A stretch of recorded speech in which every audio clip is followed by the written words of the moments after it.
Story 1. I've been a delivery driver for a local pizza joint for about 6 months now. Our delivery zone covers a pretty wide area, including some remote spots on the outskirts of town. I've never been the superstitious type, but some of these places give me the creeps, especially during the late-night shifts. Last night, though, took things to a whole new level of weird and terrifying. It was around 11:30 p.m., and I was just about to clock out when we got a last-minute order. The address was for a trailer park way out on the edge of our delivery zone. I groaned internally but took the order anyway. It was a slow night and I could use the extra cash. As I drove out there, the roads got darker and narrower. The streetlights became fewer and farther between until finally there were none at all. My headlights cut through the darkness, illuminating a world of twisted tree branches and overgrown bushes. The whole scene felt like something out of a horror movie. I finally arrived at the trailer park around midnight. The place was eerily quiet, with most of the trailers dark and seemingly abandoned. The only light came from a single flickering street lamp at the entrance, casting long shadows across the gravel road. I pulled up to the address, double-checking to make sure I had the right place. The trailer looked like all the others, old, weathered, with peeling paint and rusty metal siding. There were no lights on inside, which I found odd. Who orders pizza at midnight and then goes to bed? I got out of my car, leaving the engine running and the headlights on. It was a habit I'd picked up early on in this job. Always be ready for a quick getaway. As I approached the trailer, a cold breeze rustled through the trees, sending a shiver down my spine. I knocked on the door, the pizza box balanced precariously in one hand. No answer. I knocked again, louder this time. Still nothing. I was about to give up and head back to my car when I heard a faint sound from inside the trailer. It was like scratching or maybe whispering. I couldn't quite make it out. "Hello," I called out. "Pizza delivery." The sound stopped abruptly.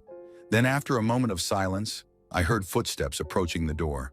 They were slow, uneven, almost as if the person was dragging their feet. The door creaked open, revealing a sliver of darkness. "Hello," I stammered, trying to peer into the gloom. "I have your pizza order." A gnarled hand emerged from the darkness, reaching for the box. As I handed it over, I caught a glimpse of the person inside. It was an old man, his face hidden in shadow, but I could see his eyes gleaming in the dim light from my car's headlights. They seemed wrong somehow. Too bright, too intense. I mumbled something about the total, and the old man thrust a wad of crumpled bills into my hand. Before I could even count it, he slammed the door shut. I stood there for a moment, my heart racing, before turning and practically running back to my car. As I slid into the driver's seat, I let out a sigh of relief. That's when I saw him. There, not 3 feet from my car door, stood the old man. But it couldn't be him, could it? How had he gotten out of the trailer so quickly and silently? And why was he just standing there? In the harsh glare of my headlights, I could see him clearly now. He was tall and impossibly thin, his skin pale and wrinkled like old parchment. His eyes, which had seemed so bright before, were now dark, empty pits. And he was smiling, a wide, toothless grin that stretched unnaturally across his face. I froze, my hand on the gear shift, unable to look away. The old man didn't move, didn't blink. He just stood there, staring at me with that horrible grin. Panic finally overcame my paralysis, and I slammed the car into drive. I had to do a 3-point turn to get out of the narrow driveway, and as I swung the car around, my headlights swept across the road in front of me. The old man was there, standing in the middle of the road. I let out a strangled cry, swerving to avoid him. How had he moved so fast? I could have sworn he was still by my car door just a second ago.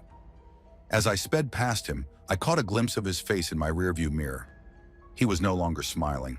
His mouth was open in a silent scream, his eyes wide and bulging. And then, to my horror, he started to run. It wasn't a normal run. It was more like scuttling. His limbs moved at impossible angles, propelling him forward at an inhuman speed. In seconds, he was right behind my car. I floored it, gravel spraying from my tires as I tore down the narrow road. The trees on either side became a dark blur, branches scraping against the sides of my car. I could hear something over the roar of the engine, a high-pitched keening sound that made my skin crawl. I didn't dare look in my rearview mirror again. I just drove, my knuckles white on the steering wheel, my heart threatening to burst out of my chest. I didn't slow down until I hit the main road, the street lights a welcome sight after the oppressive darkness of the trailer park. When I finally pulled into the pizza shop's parking lot, I was shaking so badly I could barely turn off the engine. I sat there for a long time, trying to process what had just happened. Had I imagined it all? Was I losing my mind? I almost convinced myself that it had been nothing more than an overactive imagination fueled by too many late nights and horror movies. But then I noticed something that made my blood run cold. There on the passenger seat next to me was the wad of bills the old man had given me. I hadn't even looked at it in my haste to get away. With trembling hands, I picked it up and started to count. It wasn't money. It was a stack of brittle yellowed papers covered in strange symbols and drawings, and at the bottom of the stack was a single Polaroid photo.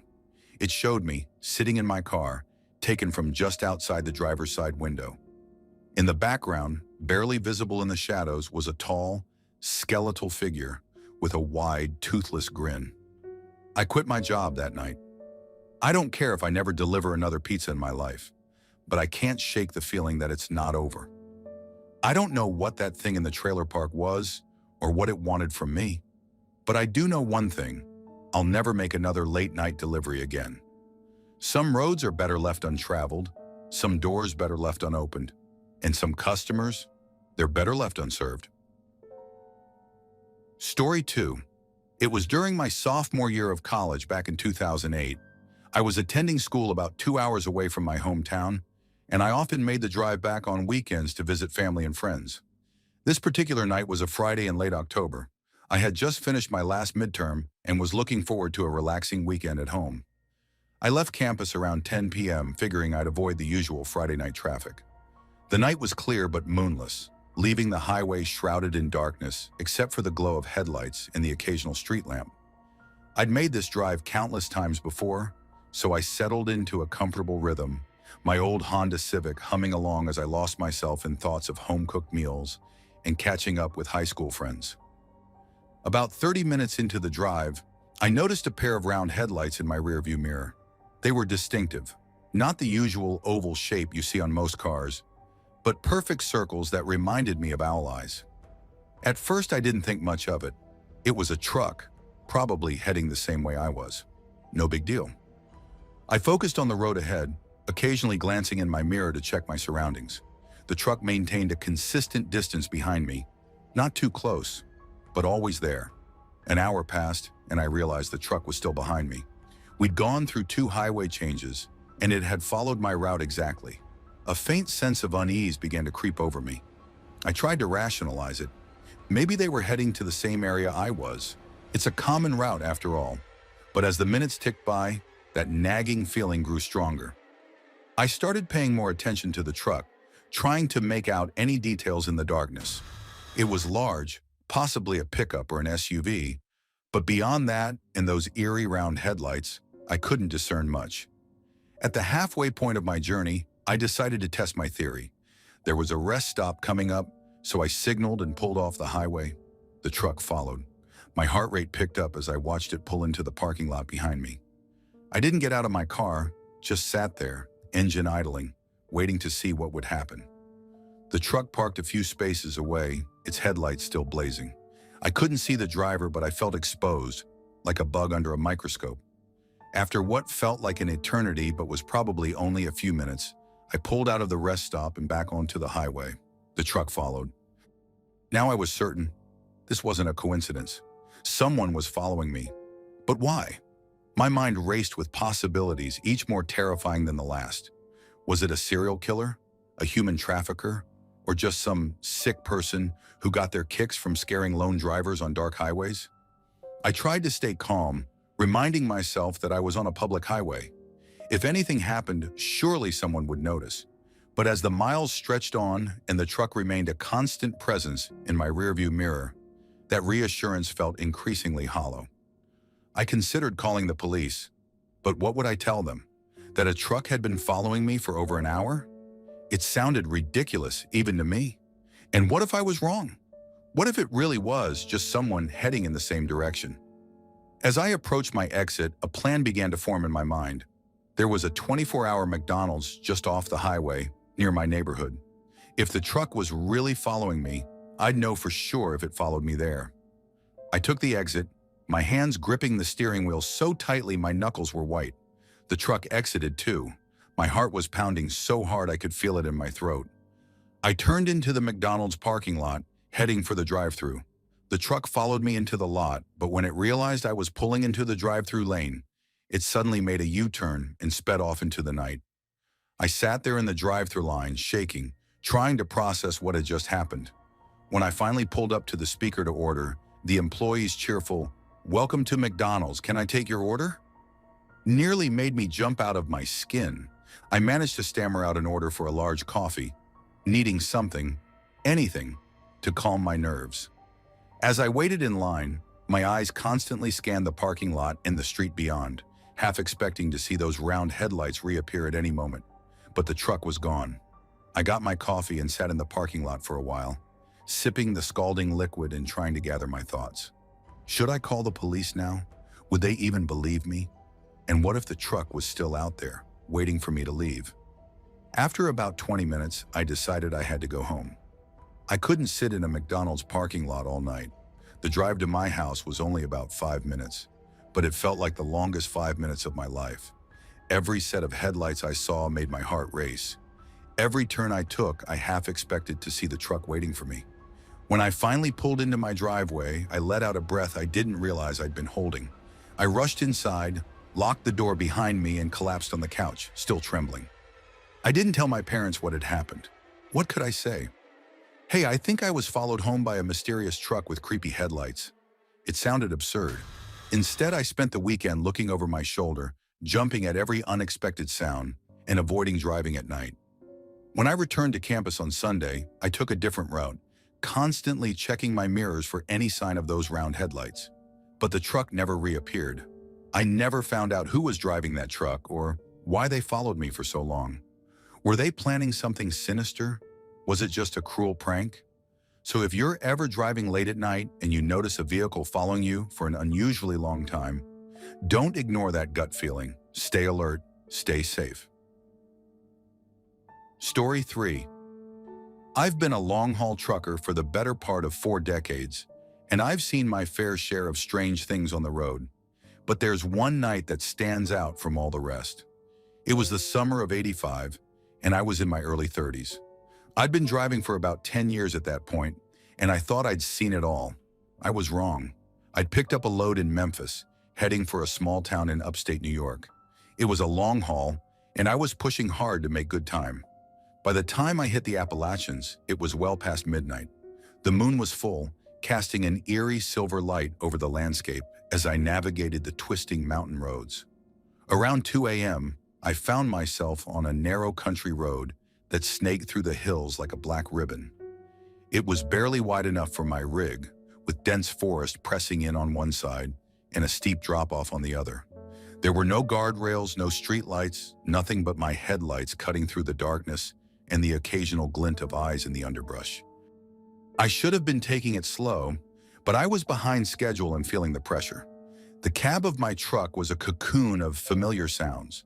The rumble of the engine, the hiss of air in the brakes, and the low murmur of the radio playing some old country tune.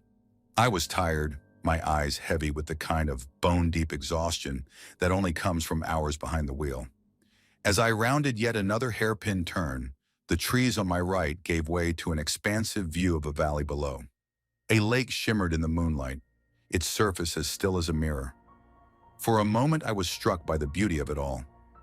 Then I shook my head, trying to clear the cobwebs. I couldn't afford to get distracted, not on a road like this. I pushed down on the accelerator, feeling the truck surge forward. The speedometer crept up, 50, 55, 60. I knew I was going too fast, but a reckless part of me didn't care. I'd driven roads like this 100 times before. I could handle it. That's when it happened. At first, I thought I was imagining things. A light touch on my shoulders, so faint I could have mistaken it for the brush of my shirt. But then I felt it again, more insistent this time. Hands warm and familiar, gripping my shoulders with gentle pressure. And then I heard the voice. "Jimmy," it whispered right in my ear. "Slow down, Jimmy." I felt the breath on my skin, smelled the faint scent of lavender that my mother always wore. It was impossible. My mom had passed away 3 years ago, but I'd know her voice anywhere. I jerked the wheel, nearly sending the truck into a skid. My heart was pounding so hard I could barely hear the blare of the horn over the rush of blood in my ears. I stomped on the brake pedal, feeling the truck shudder as it fought against its own momentum. As the truck slowed, my headlights swept across something ahead. At first, I couldn't make sense of what I was seeing, a tangle of metal glinting in the harsh glare of my high beams. Then my brain caught up with my eyes and I realized what I was looking at. 3 cars crumpled together like discarded toys. They took up the entire width of the road, a wall of twisted steel blocking my path. If I hadn't slowed down when I did, I would have plowed right into them at full speed. I brought the truck to a stop just feet from the wreckage, my hands shaking on the wheel. For a long moment, I just sat there, trying to process what had just happened. Had I really heard my mother's voice, felt her touch? Or was it just a hallucination brought on by exhaustion in the surreal, moonlit landscape? A moan from one of the wrecked cars snapped me back to reality. There were people in there, people who needed help. I scrambled out of the cab, nearly falling in my haste to reach them. The next few hours were a blur of activity. I called for help on my CB radio, then did what I could for the injured while we waited for emergency services to arrive. There were 5 people in total, a family of 3 in one car, a young couple in another. The third car was empty, its driver having fled the scene before I arrived. As I moved between the victims, offering what comfort I couldn't shake the feeling that I was being watched. Every time I glanced over my shoulder, I half expected to see my mother standing there, smiling that warm smile of hers. But there was nothing, just the dark road, the looming trees, and the star-studded sky above. When the paramedics finally arrived, they told me it was a miracle I'd stopped in time. If I'd hit the pileup at the speed I'd been going, it would have been a disaster. As it was, all 5 victims survived, though some with serious injuries. I gave my statement to the police, describing how I'd come upon the accident. I didn't mention the voice or the touch. How could I explain something I didn't understand myself? It was nearly dawn by the time I was able to continue my journey. As I climbed back into my truck, I paused, looking out at the road ahead. The wrecked cars were gone, towed away to some junkyard. There was no sign of the drama that had unfolded just hours before. I closed my eyes, taking a deep breath. "Thanks, Mom," I whispered, feeling a little foolish but needing to say it all the same. As I started the engine, I could have sworn I felt a gentle pat on my shoulder and caught a whiff of lavender. The rest of my career, I never drove that fast again, especially not on unfamiliar roads at night. And every time I passed that stretch of highway, I'd slow down and say a quiet thank you, just in case my mother was listening. Now, years later, I'm retired. My trucking days are behind me, but the memories linger. I've told this story to my kids and grandkids, and I can see the skepticism in their eyes. I don't blame them. If someone had told me this story before it happened, I probably wouldn't have believed it either. But here's the thing, I don't need anyone else to believe me. I know what I experienced that night. I know that when I needed her most, my mother was there, reaching out from whatever comes after this life to keep me safe. Some people might say it was just my subconscious mind, recognizing the danger and manifesting my mother's voice as a way to make me slow down. Others might argue that I dozed off for a second and dreamed the whole thing, and maybe they're right.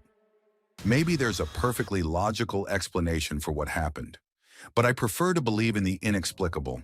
In a world that often seems cold and uncaring, I find comfort in the idea that love can transcend even death, that those we've lost are still with us in some way, watching over us, protecting us when we need it most. I'll keep telling this story as long as I'm able. A night when a whisper in the darkness saved not just my life, but the lives of 5 strangers. And every time I smell lavender, I smile and whisper, "Love you too, Mom." Story 4, I used to work as a delivery driver for a supermarket chain in rural England. It wasn't a bad job, all things considered. The pay was decent, and I enjoyed the solitude of driving through the countryside. Most of our customers lived in remote areas, scattered across the patchwork of fields and forests that make up the English countryside. I'd gotten used to navigating the maze of narrow lanes and unmarked roads, often guided more by intuition than by any GPS or map. But nothing could have prepared me for what happened on my last night on the job.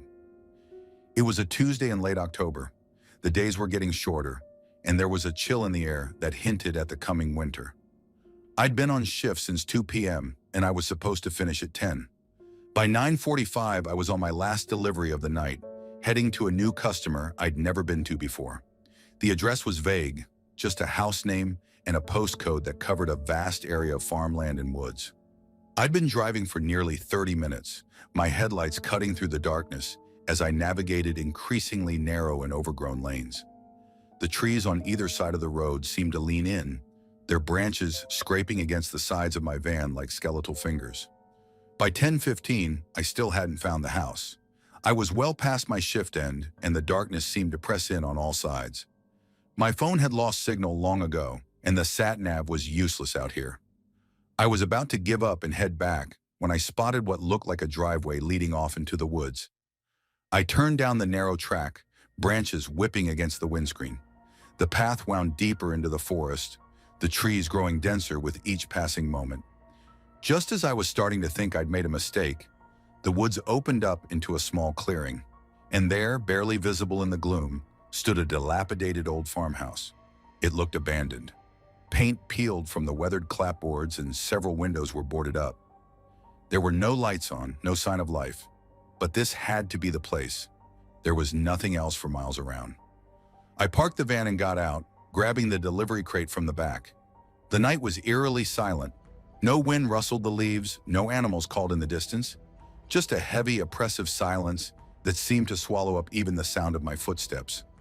As I approached the house, a floorboard creaked on the porch. I froze, my heart pounding. Had something moved in the shadows? I peered into the darkness, but could see nothing. Shaking off my nerves, I walked up to the door and knocked. No answer. I knocked again, louder this time.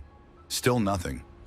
I was about to leave the crate on the porch and get the hell out of there when I heard it, a soft shuffling sound from inside the house, like someone dragging their feet across the floor.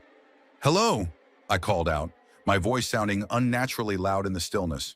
"Supermarket delivery." The shuffling stopped. For a long moment, there was only silence. Then slowly, the door began to open.